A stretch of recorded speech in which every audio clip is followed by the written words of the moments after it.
Wow, that's good. I feel like our energy is gonna go way up in like 2 minutes. Hey guys, it's Megan and Meghan here today. We are here to talk all things seed oil, raw milk, and steak as we eat lunch with our bare hands. Yeah, I feel like I have so many questions over the past, I don't even know how many years at this point, but I've been aiming to get my hormones completely balanced, and it seems like an impossible feat sometimes. To the point where I'm so frustrated. And I will say my hormones have gotten better overall. I don't know if I have PCOS. I don't know if it's just my body. I took birth control for many years, like many women, and I feel that it may have messed me up. So I just want to talk, like, we're eating steak here today. I think that I want to hear a lot about, like, I've seen that you're eating the ancestral diet as you've been talking about. So I just want to, like, talk about that of, like, do you think that this ancestral diet could heal PCOS and women's issues? I am living proof that it does. So a little bit of background about me. I am an endometriosis patient. I had my first and only surgery for diagnostic purposes, an excision in 2015. Which I then learned that was going to be pretty much like what we call a lifelong journey of hormonal issues. And at that time, I was plant-based. So I am a former vegan, vegetarian, pescatarian. I went 13 years without red meat. I know. And here I am. Like, people still don't believe that I'm eating like steak with my bare hands. 17 years without dairy. So I'm 32 years old. So about half of my life, I didn't have dairy products. Wow. And 13 years of my life, I didn't have vital nutrients from food that are bioavailable to our body. So fast forward, I know I got into my endodiagnosis, but shortly after I got married, I started having issues with my cycles again. And I was like, this is frustrating because I think I do everything right. At that time, I was pescatarian. But little did I know, I wasn't doing things the right way. I was drinking oat milk. I was addicted to it. I wasn't eating meat. I had seed oils literally in everything. I wasn't doing organic. But because I got it from Whole Foods, I thought I was eating healthy. Whole Foods automatically equals healthy. Yep. I mean, now, no, that's not the case. Exactly. So I'm a spiritual person, and when I started having issues with my cycles, when just coinciding with, newly married, looking at, possible pregnancy, how's my fertility, what are we looking at? I was having significantly delayed ovulation and very long cycles. And so I went to the OBGYN, I got an ultrasound, and basically they were like, you've got cysts on your ovaries. We're gonna call it polycystic ovarian syndrome. But the thing is that polycystic ovarian syndrome, I only had one of the symptoms, which was the follicles being fluid-filled follicles. I didn't have insulin resistance. Neither do I, right? I wasn't obese. I'm not overweight. Didn't have like extra body hair growth. I didn't have like facial hair. I didn't have all of those things. Acne. I had acne for a little bit of time. I did. That went away after probably like 2 years. I had cystic acne, but and that was pretty much it. And so when they diagnosed me with that, I was like, oh no. So now I have endometriosis and PCOS, the two of the top 3 causes of infertility in women. Like, what does this mean for me and my husband? And so I prayed, and I thought about how my grandmother, who had 9 pregnancies, raised 8 healthy children, did not eat any of this crap. Oat milk wasn't even a thing. She was drinking raw milk from the cow. She was getting quality meat. She was feeding the family quality food. She had a garden. Everything was organic. And I thought about it, and I'm like, I am not doing things the way that she did it. So I just made a promise to myself. I'm like, I'm gonna try this for a couple months, see how it goes, see if it's nonsense, see if it actually works. And in 4 months, I reversed PCOS. Holy wow. So you went back to the doctor and you said, I need a blood work, or was it an ultrasound? That's how you knew, because you saw the ultrasound results? That's incredible. Wow. And I also had blood work because even though I wasn't insulin resistant, I was like borderline because I was addicted to oat milk, and oat milk spikes the crap out of your blood sugar. It's so bad for you, which we can talk about that at some point. Would you say it's worse than soy milk and almond milk? It's all bad. It's all crap. It's all crap. Gotta get rid of it. Yeah. But the thing about the oat milk is that it's so highly glycemic that it like went hand in hand with like a PCOS situation. So once I cut it out, my diet consists of lots of red meat, grass-fed. I get mine from Force of Nature. Raw dairy, fruit, cheese, eggs, pasture-raised eggs. When I was consistent with that, I noticed that my head was clearer, but I literally went through oat milk withdrawals. A lot of people don't know, I had like a legit addiction. I would buy Oatly in bulk. Like for me to just get rid of this and make that decision was a really big deal. So the first day with regular milk, it wasn't sweet enough for me. And I didn't think I had a sweet tooth until I realized that every single morning I was drinking a highly glycemic pesticide cocktail. When you put it that way. Yeah, I'm just like, it was wrecking my hormones before I even ate breakfast in the morning. And so when I made the switch, the first 2 weeks was really hard because I was so used to having it that I didn't even realize it was so full of sugar. And you were still drinking coffee, so it wasn't like it was, because I'm like, oh, maybe it was caffeine addiction. Nope, still drinking coffee. Wasn't. It was the Oatly, the oat milk, garbage. Okay. So what I had to do when I switched to the regular milk, I had to add honey to my latte every morning to get that sweetness. But raw honey is a superfood, so it wasn't a problem.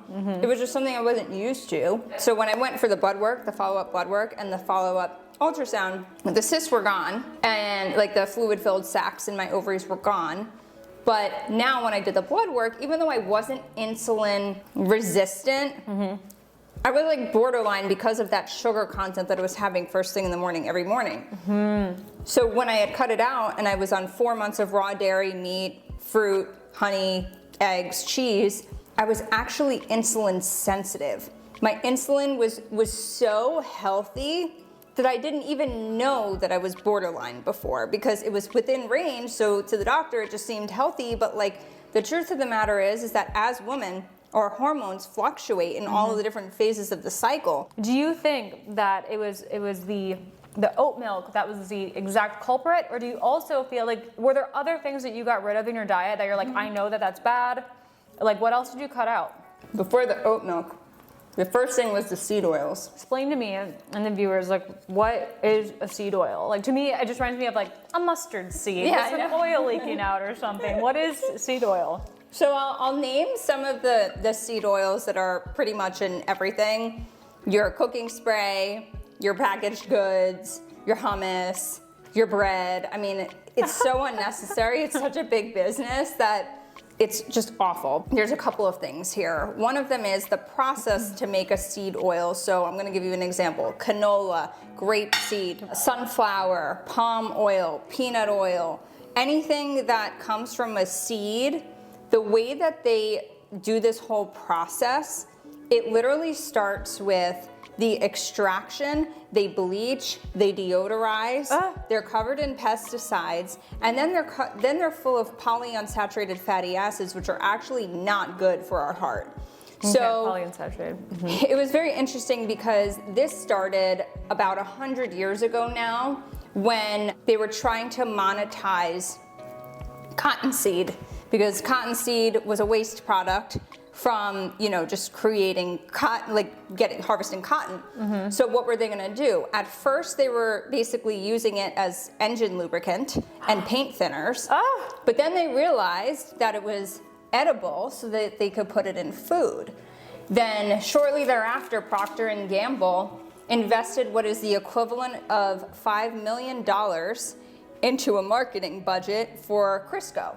So basically they got people to use Crisco rather than using their lard, tallow, and butter anymore. They marketed it as a very healthy alternative. I've never heard of tallow. What's tallow? It's rendered beef fat.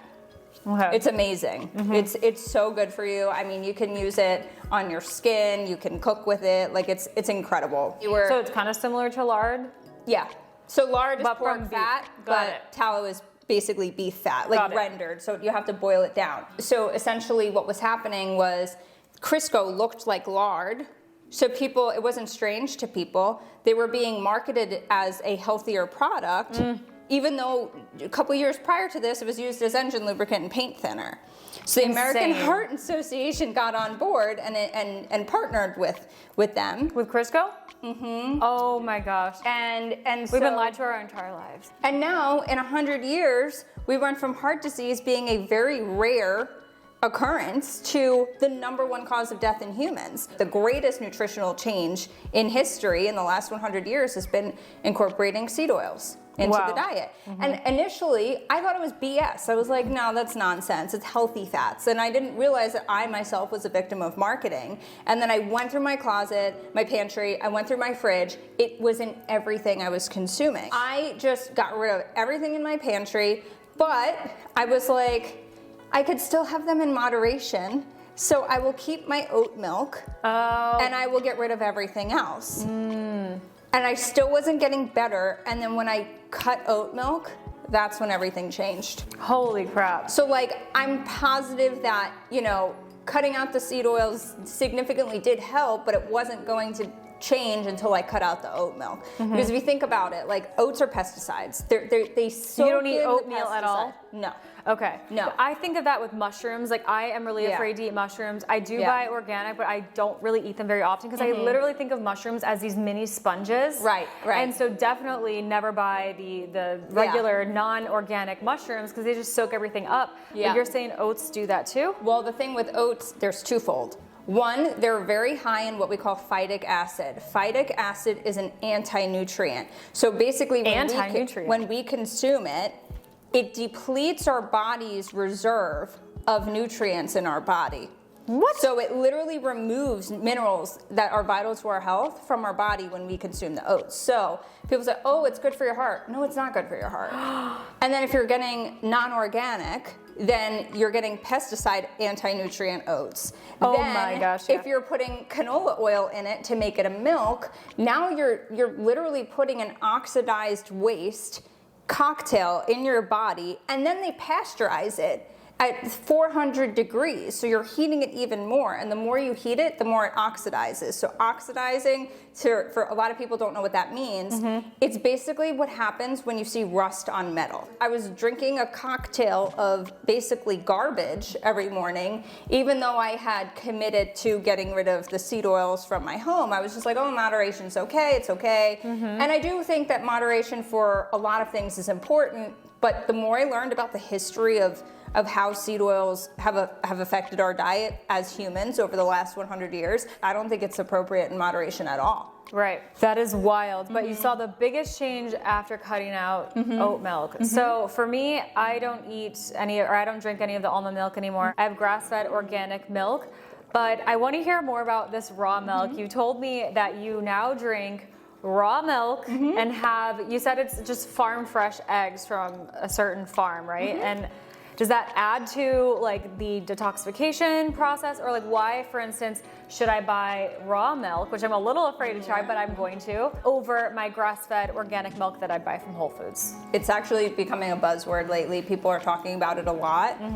Raw milk is milk that has not undergone pasteurization. Okay. So what we're very used to right now in today's, world is going to the grocery store, getting our milk, whether it's organic or not, it's pasteurized. So essentially what happens is, just like when you're a newborn baby, milk from mammals has vital nutrients in it for the mammal to thrive. So what does that mean? Immunoglobulins, enzymes, proteins, minerals, vitamins, all of these things that are just full of just goodness for your body. But what happens when you pasteurize it is that the proteins are denatured.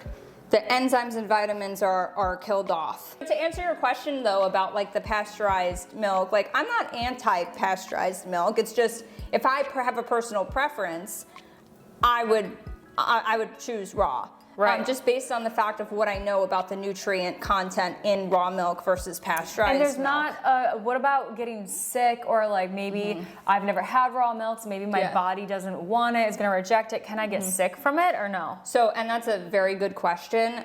So obviously you want to know your source. You want to know where you're getting the raw milk from. You want to make sure it's a reputable source. You want to make sure that the cow is properly being cleaned before they're milking it. But the thing is that as a society, we have been told that raw milk is bad for us and scary, and that you can get all of these diseases, which is not wrong if the cow is being kept under horrific conditions. First, what I recommend is starting with like 1 ounce to just taste it, see how you react. That's I'm what not I did. lactose intolerant, so I'm assuming. Oh, then you'll be fine.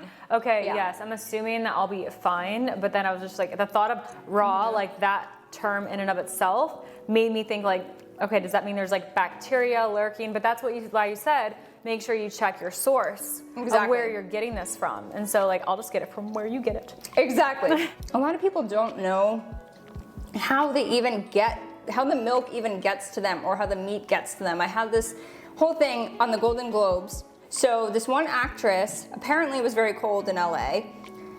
She was interviewed. She's like, how are you not freezing? And she said, I eat steak. Which was like amazing. Wait, I think that's what I saw. Yes. But it was the I forgot the girl, but she's like, I need to get a steak right now. I need to find a steak. Yes. Oh my gosh, that's so funny. She said that, and then she said grass-fed humane steak. And then the comments were flooded being, what about killing a cow is humane? And I thought about it in my head, is like, these people don't know how their food is harvested and how it's raised. So that's why like I like to focus on grass-fed and properly field harvested meat as opposed to your conventional beef. So what that means is literally like your cow, like what we're eating right now, the cow is out in the pasture as nature intended. And they're not going to a slaughterhouse where they're full of anxiety and the adrenals are literally pushed into the muscle meat. It's not happening. Why they're tough. Honestly, that's what I've been tasting. Or like I stopped buying Whole Foods meat because it was tough. The steak, specifically the steak, it was literally tough. And I was like, is it? I think they're also shipping it from New Zealand. For some reason, I was seeing that, and I'm like, okay, so it's like frozen, thawed, and then and it's like, why are we not using our own beef here in America? I have this whole beef with Whole Foods. I feel like they are just a chain of beef. That's a whole other Foods. Conversation, but I have not been happy with Whole Foods. That's an amazing play on words. Yeah. Oh yeah, some beef with Whole Foods, exactly. So yeah, their steak is so tough. I can't even eat it. I spit it out. So I don't no longer buy it from there. No. So the ancestral foods. Yeah. Yep. People, I call them the vegan police. They love to just argue, and I don't entertain that. But like it was really a wake up call. I was gonna say that sounds exhausting. I just can't to respond to comments of people that are committed. And people to are being never negative. going to change their mind. They're never going to open their mind to learn other things. And honestly, it took me a long time to open my mind. I was full on plant based. Like I thought I was doing things the way that things were supposed to be done. And then I think about like for millennia, like our ancestors were literally like killing an animal and eating it, and they just ate all parts of the animal. They didn't just eat like the ribeye. They ate the whole thing. And they used, the bone, the hide. They used every single piece because they knew that if you sacrifice an animal, you don't want to waste an ounce of that animal. Right. Which a lot of people don't know. I didn't know. It took me a long time to learn these things, but I have so much respect for farmers and ranchers the more that I learn about how this whole process works. It's fascinating. And now you're able to feel your hormones through it. I feel like our lunch is over. I ate I guess it's like two ribeyes. Oh my gosh, wow. Well, if you guys enjoyed this video and got some value from it, please be sure to give it a big thumbs up. Don't forget to subscribe, and then check the description box below for all the links. See you next time.